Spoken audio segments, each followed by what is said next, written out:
అదే RTV app వార్తల్ని క్షణాల్లో చదివే అవకాశం ఉంటుంది. ఒక న్యూస్ పేపర్, ఒక టెలివిజన్ ఛానల్ మీ చేతుల్లో ఎప్పుడూ ఉంటాయి. ఏపీలో రాజకీయ పరిణామాలు సర్వేగంగా మారుతున్నాయి. మరో పక్కన వైసీపీ వైనాట్ 170.2 ముందుకెళ్తున్న పరిణామంలో మరో పక్కన జనసేన టీడీపీ పొత్తుతో ముందుకెళ్తున్నటువంటి పరిస్థితి ఉన్న నేపథ్యంలో ఇప్పుడు సీట్లు అలాగే టీడీపీ జనసేన సీట్లు ఏ విధంగా ఉండాలనేది అధినాయకులు జనసేనగా పవన్ కళ్యాణ్ మరో పక్కన అలాగే చంద్రబాబు మరో పక్కన కూడా తీవ్ర కసరత్తు చేస్తున్నారు. మరో పక్కన ఉమ్మడి తూర్పుగోదావరి జిల్లాలో ప్రధానంగా జనసేన ఎక్కువ స్థానాలు ఆశిస్తున్నటువంటి పరిస్థితి ఉన్న నేపథ్యంలో అలాగే ఉత్కంఠ పరిణామాలు ఏదో నెలకొన్నాయి. ఎక్కడ జనసేనకి సీటు కేటాయిస్తారు, ఎక్కడ టీడీపీ కేటాయిస్తారనేది కూడా అభ్యర్థుల్లో ప్రధానంగా ఉత్కంఠ పరిణామాలతో చోటు చేసుకొని చెప్పాలి. ముఖ్యంగా జనసేన టీడీపీ బలంగా ఉన్న అభ్యర్థులు కొంతమంది నియోజకవర్గాలు ఉన్నాయి. అందులో ముఖ్యంగా ముమ్మడివరం నియోజకవర్గం కూడా ఇక్కడ జనసేన మరో పక్కన బలంగా ఉంటే మరో పక్కన టీడీపీ కూడా అదే టికెట్ని కూడా ఆశిస్తున్న పరిణామాలు ఉన్నాయి. ప్రస్తుతం పరిణామాలు అలా ఉన్నాయి. అలాగే జనసేన టీడీపీ ఒక విధంగా టికెట్లు కేటాయిస్తే ఏ విధంగా ముందుకెళ్తారు మనతో మాట్లాడేందుకు జనసేన పిఎస్సి సభ్యులు ఎవరైతే ఉన్నారో అలాగే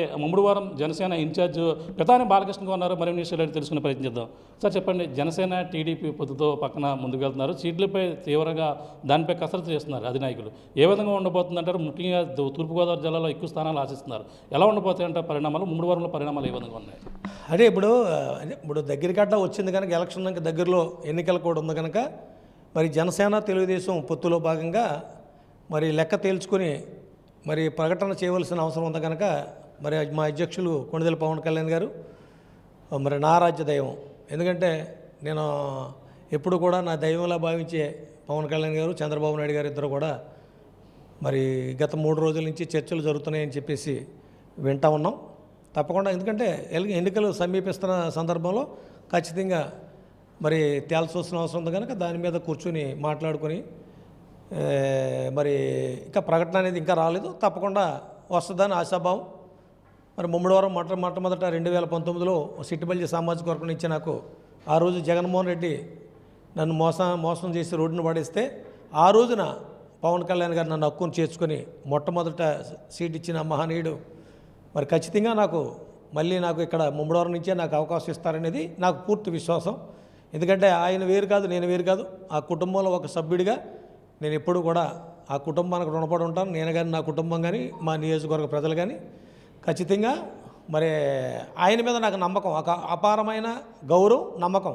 ఎందుకంటే పవన్ కళ్యాణ్ గారు ఒక మాట చెప్తే ఆ మాట అంతే ఇంకంతే. ఆయన ఒక్కసారి చెబితే ఆ మాటకు స్టిక్ అని అయిపోయి ఉంటారు. అవతల ఎంత ఇబ్బందులు వచ్చినా కూడా దానికి ఆ మాట తప్పరనే ఒక నమ్మకం అందరికీ ఉంది, ప్రజల్లో కూడా ఆ నమ్మకం ఉంది. అలాగే ముఖ్యంగా నాకు, నా కుటుంబ సభ్యులకి, అలాగే ముమ్మడివరం నియోజకవర్గ ప్రజలకి కూడా ఖచ్చితంగా ముమ్మడివరం నుంచి ఖచ్చితంగా నాకు మళ్ళీ అవకాశం ఇస్తారనేది పూర్తి విశ్వాసం. ఖచ్చితంగా నా బరువు బాధ్యతలేంటి, నా కష్టసుఖాలేంటి, నా మంచి చెడ్డ చూసుకునే బాధ్యత పవన్ కళ్యాణ్ గారి మీదే ఉంది. ఆయనే నా దేవుడు, ఆయనే నా సర్వస్వం. ఖచ్చితంగా నేను మళ్ళీ చెప్తున్నాను సార్, నాకు విశ్వాసం మళ్ళీ ఖచ్చితంగా ఇక్కడి నుంచే పోటీ చేస్తానని నమ్మకం, నాకు విశ్వాసం, అవకాశం నాకు కల్పిస్తారని నేను నమ్ముతున్నానండి. అంటే 2019లో పరిణామాలు వేరే, అప్పుడు సింగిల్గా వెళ్ళిన పరిస్థితి. ఇప్పుడంతా కూడా చూస్తుంది జనసేన టీడీపీ ఉన్నటువంటి అధికార పార్టీ వైసీపీని గద్దె దించడమే ధ్యేయంగా ముందుకు వెళ్తున్నాము. కొంతమంది త్యాగాలు చేయవలసిన పరిస్థితి కూడా ఉందంటున్నారు. ఈ పరిణామం ఎలా చూడాలి? ఖచ్చితంగా అంటే కొన్ని చోట్ల ఉంటుంది, తప్పదు. కానీ నాలాంటి నాయకులు అనేవాళ్ళని ఖచ్చితంగా కష్టపడ్డ పార్టీ కోసం నిరంతరం కష్టపడ్డ నాయకులని ఎవరిని కూడా పవన్ కళ్యాణ్ గారు నన్నే కాదు ఎవరిని వదులుకోరు. ఇప్పుడు పొత్తులో భాగంగా ఎన్ని సీట్లు వస్తాయో అన్ని సీట్లలోని ఖచ్చితంగా నాలా కష్టపడ్డ నాయకులు ఇంకా చాలామంది ఉన్నారు ఈ పార్టీలో. అందరికీ కూడా సముచిత స్థానం ఖచ్చితంగా ఉంటుంది. అది గ్యారంటీగా మాకు కూడా మంచి సంఖ్య, ఎక్కువ మంది. ఆయన ఏంటంటే మీ కష్టం మీరు పడండి, నా చుట్టూ మీరు తిరగొద్దు, వ్యూహం నాకు వదిలేయండి, ఏంటి కష్టపడి మీరు పనిచేయండి, పార్టీ కోసం మీరు పనిచేయండి, మీ యొక్క మంచి చెడులన్నీ చూసుకునే బాధ్యతలని నన్ను నమ్మండి అని చెప్పేసి పలుసార్లు, చాలాసార్లు, ప్రతిసారి కూడా మీటింగ్లో చెప్తూ ఉంటారు. అందుకనే మేము ఎప్పుడూ నాకంటూ నేను ఎప్పుడు కూడా ఆయన కలవాలని ఎప్పుడు అనుకోను. ఎందుకంటే నేను పార్టీ కోసం ఇక్కడ గ్రౌండ్ లెవెల్లో పార్టీని ఎలా తీసుకెళ్లాలని దాని మీద ఎక్కువ నేను శ్రద్ధ పెడతాను. అత్యవసర పరిస్థితి ఇక తప్పదు ఆయన కలవాలనుకున్నప్పుడు తప్ప ఎప్పుడు కూడా నేను ఆయన్ని ఎప్పుడు ఇబ్బంది పెట్టి అక్కడికి వెళ్ళి మరి కలవాలని చెప్పేసి ఎప్పుడూ అడగలేదు. ఇప్పుడు కూడా నా బాధ్యత ఏంటంటే ఆయన నా సంక్షేమం కానీ నా క్షేమం కానీ అన్నీ చూసుకునే బాధ్యత. ఎందుకంటే నేను ఆయన మర్చిపోయే మనిషిని కాదు. ఎందుకంటే నేను ఆయన కుటుంబంలో సభ్యులు లాంటి నేను పవన్ కళ్యాణ్ గారు ఆయన పోలీస్ డిపార్ట్మెంట్ వాళ్ళ నాన్నగారిని నేను గుర్తుపెట్టుకొని నేను ఆ రోజున నాకు సీటు అనౌన్స్ చేస్తానని ఆ రోజున 2019లో ఇవ్వడం జరిగింది. అలాగే బీసీ సామాజిక వర్గం నుంచి మరి నేను శెట్టిబల్లి సామాజిక వర్గం మొట్టమొదటి ఇచ్చిన వ్యక్తిగా నాకు ఎప్పుడూ కూడా గుర్తింపు ఆయన ఇస్తారని చెప్పేసి విపరీతమైన నమ్మకం. ఇది ఇక 4-5 రోజుల్లో మరి ఏదో ఫైనల్ అవుతాయని చెప్పేసి అనుకుంటున్నారు. ఏదేదైనప్పటికీ నా అధ్యక్షుడు పవన్ కళ్యాణ్ గారు మరి ఆదేశాలు శిరోధార్యంగా నేను పాటించాల్సిన బాధ్యత నాకు ఉంది కనుక ఆయన నా మంచి సెడ్ అంతా ఆయనకు తెలుసు కనుక నాకు పూర్తి స్థాయిలో నాకు నమ్మకం. నాకు ఏ నిమిషం కూడా నాకు అనుమానం కానీ నాకు ఎప్పుడూ ఒక రకమైన అభద్రతా భావం కానీ నాకు లేదు. ఖచ్చితంగా నాకు ఆయన మళ్ళీ ఎక్కడి నుంచి అవకాశం ఇస్తారనేది పూర్తి విశ్వాసం నాకు ఉంది. అంటే అధినాయకుల్లో సఖ్యత లేదు. ఒకరు కూడా మనం చూసుకుంటే ఇటీవల జనసేన సంబంధించిన 2 టికెట్లు ప్రకటించారు. గతంలో టీడీపీ ప్రకటించిన పరిస్థితుల నేపథ్యంలో మేము ప్రకటించడం జరిగిందని. అలాగే రాజులు కావచ్చు, ఇక్కడ రాజనగరం కావచ్చు. అదంతా ఉట్టిదండి. అది అంతా కావాలని ఏదో బయట జనాలు అనుకోవడమే తప్ప అంతకుమించి అందులో ఏమాత్రం లేదు.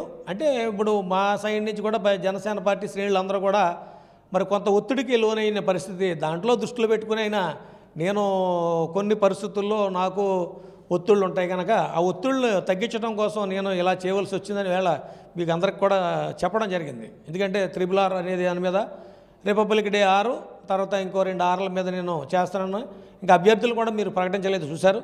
అందుకని గతం నుంచి కూడా మేము మాకు ఉండే నియోజకవర్గాలని మొదటి నుంచి మేము అనుకుంటున్నాం. ఖచ్చితంగా ఆ నియోజకవర్గాలు మరి మా అధ్యక్షుల వారు నోటంపడి వచ్చినాయి కనుక దానికి ఏమి లేదండి. ఖచ్చితంగా దానివల్ల ఎలాంటి ఇబ్బంది లేదు. ప్రతిపక్షాలు ఏదో వాళ్ళు ఏంటంటే చంద్రబాబు నాయుడు గారు పవన్ కళ్యాణ్ గారు కలిసిపోయారు కనుక మేము నేను ఎలాగ ఇంకా ఇంటికి వెళ్ళిపోవాల్సిన పరిస్థితి వస్తుంది కదని చెప్పేసి జగన్మోహన్ రెడ్డి ఒక అభద్రతాభావంలోకి వెళ్ళిపోయి వైఎస్ఆర్ పార్టీ మాట్లాడే మాటలు తప్ప అంతకు మించి అందులో ఏమీ లేదు సార్. అంటే ప్రధానంగా చూసుకుంటే ఇప్పుడు టికెట్లు గోదావరి జిల్లాలో ఎక్కువగా ఆశిస్తున్న పరిస్థితి. ఈ పరిణామంలో ఎక్కువగా ఇవ్వని పక్షంలో ఈ పొత్తుల విషయంలో ఏమన్నా కొంచెం బెడ్స్ కొడుతుందని చెప్పేసి అధికార పార్టీ నాయకులు చెప్తున్నారు. లేదు ఖచ్చితంగా మాకు ఇప్పుడు తూర్పు పశ్చిమ గోదావరి జిల్లాలో మొట్టమొదటి నుంచి కూడా మేము అనుకునేది ఎక్కువ సీట్లే. ఖచ్చితంగా ఎక్కువ సీట్లు ఇస్తారు, గ్యారంటీకి ఇస్తారు. ఎందుకంటే ఇప్పుడు గెలవన కాడ తీసుకుంటే ఉపయోగం ఏముంది? ఇప్పుడు గెలవన కాడ తీసుకుంటే ఉపయోగం లేదు కదా. తూర్పు పశ్చిమ గోదావరి అతి బలంగా ఉన్నాం మేము. నిజంగా చెప్పాలంటే అన్ని కాన్స్టిట్యున్సీలు బలంగా ఉన్నాం. ఇక్కడ తూర్పు పశ్చిమ గోదావరి జిల్లా అన్ని కాన్స్టిట్యున్సీలు, ఒక కాన్స్టిట్యున్సీ అని కాదు అన్ని కాన్స్టిట్యున్సీలు బలంగా ఉన్నాం.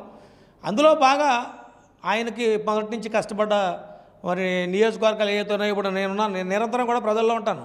ఎప్పుడూ ప్రజల్లోనే, ఏ రోజు నేను ఇంటికాడ ఉండే ఉండదండి. నిరంతరం కూడా పార్టీ కోసం నిరంతరం కష్టపడతాను. నాలాంటి వాళ్ళు ఇంకా ఉన్నారు ఈ జిల్లాలో.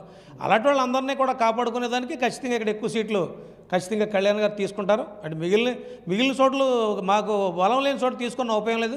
ఖచ్చితంగా 2 చోట్ల గ్యారంటీగా మాకు సీట్లు ఎక్కువ వస్తాయని నమ్మకం. ఎవరైతే కష్టపడే వాళ్ళందరినీ కూడా కాపాడుకుంటారు పవన్ కళ్యాణ్ గారు, మా అందరికీ కూడా సముచిత స్థానం ఇస్తారు. అందులో ముందు వరుసలో నేను ఉంటాననేది ఖచ్చితంగా నేను నమ్ముతున్నాను సార్. మీకే 2024 టికెట్ కేటాయిస్తే 3 నియోజకవర్గం ఏ విధంగా వెళ్తారు? ఇక్కడ ఉన్నట్టు మీ సామాజిక వర్గం కావచ్చు, మిగతా సామాజిక ఏ విధంగా కలుపుకున్నారు? మా సామాజిక వర్గం ఇప్పుడు 50,000 ఉన్నారండి. ఇప్పుడు గతంలో నుంచి 3 సార్లు ఓడిపోయి ఉన్నాం. ఇవాళ పూర్తి స్థాయిలో ఖచ్చితంగా ఈసారి ఫుల్గా, ఎందుకంటే పొత్తు కుదిరింది కనుక ఎక్కువ టీడీపీలో కూడా శెట్టిబల్లి సామాజిక వర్గం ఉన్నారు కనుక ఇటు కమ్యూనిటీకి చేసుకున్నట్టు ఇటు కూడా ఉంటుందన్న ఉద్దేశంతో వాళ్ళందరూ కూడా హ్యాపీగా ఉన్నారు. అలాగే కాపు సామాజిక వర్గం ఖచ్చితంగా మాకు పూర్తిగా సహకరిస్తుంది.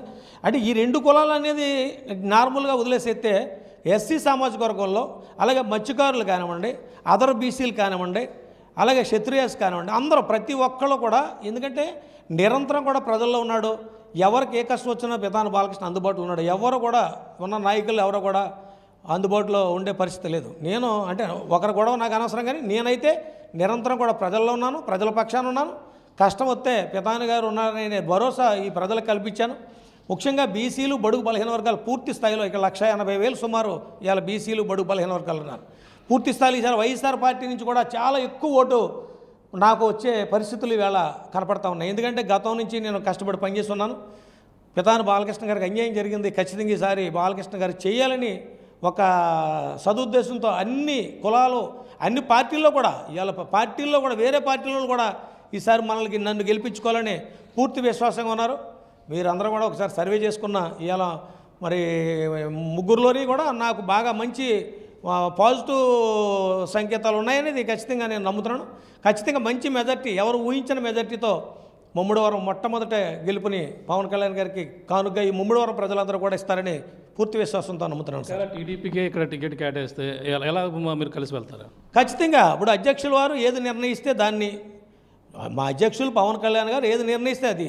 కానీ ఇక్కడ మరి మా అధ్యక్షుల వారు మీద నాకున్న నమ్మకం, ఆయన నాకు ఇచ్చిన భరోసా కానివ్వండి, నాకు ఇచ్చిన నమ్మకం కానివ్వండి, ఖచ్చితంగా ఇక్కడ నాకు 100కి 100 పాళ్ళు కాదు, 100కి 1000% ఖచ్చితంగా నేను ఇక్కడ పోటీ చేస్తాననేది విశ్వాసం నాకు ఉందండి. Thank you sir. చూస్తున్నా ఇది పరిస్థితి. ముమ్మడివరంలో రాజకీయ పరిణామాలు చూసుకుంటే ఇక్కడ ఎవరికి సీటు కేటాయించినా సరే అందరూ కూడా జనసేన అధినేత నిర్ణయానికి కట్టుబడి ఉంటాం. ఆయన నిర్ణయమే మాకు శిరోధార్యం అంటున్నారు. ఏదేమైనా ముమ్మడివరం నియోజకవర్గంలో పరిణామాలు కావచ్చు, అలాగే మొదటి నుంచి 2019లో మొట్టమొదటి టికెట్ ఇచ్చినటువంటి పవన్ కళ్యాణ్ గారు మళ్ళీ 2024లో కూడా సముచిత స్థానం నాకు కల్పిస్తారని, అలాగే బీసీ సామాజిక వర్గానికి చెందిన చెట్టి బలిజ సామాజిక వర్గానికి ఎక్కువ ప్రాధాన్యత ఇస్తున్న నేపథ్యంలో ఆయన మరొకసారి నాకు అవకాశం ఇస్తారని, ఏదేమైనా ముమ్మడివరం నియోజకవర్గంలో జనసేన జెండా ఎగిరి తీరుతుందని, ఆ విధంగా అన్ని విధాలా కష్టపడతాం, ప్రతి ఒక్కరు కూడా సముచిత న్యాయం కల్పిస్తారని చెప్తున్న పరిస్థితి మన పెతాని బాలకృష్ణ గారు చెప్తున్న పరిస్థితి ప్రధానంగా ఉంది. ఇది కూడా ఉన్న తాజా పరిస్థితి. మేము రామతో ప్రకాష్, RTV, ముమ్మడివరం నుంచి. మరిన్ని వీడియోస్ కోసం ఛానల్ ని సబ్స్క్రైబ్ చేయండి, లేటెస్ట్ అప్డేట్స్ కోసం వాట్సాప్ ఛానల్ ని ఫాలో చేయండి, అండ్ లింక్ డిస్క్రిప్షన్ లో ఉంది.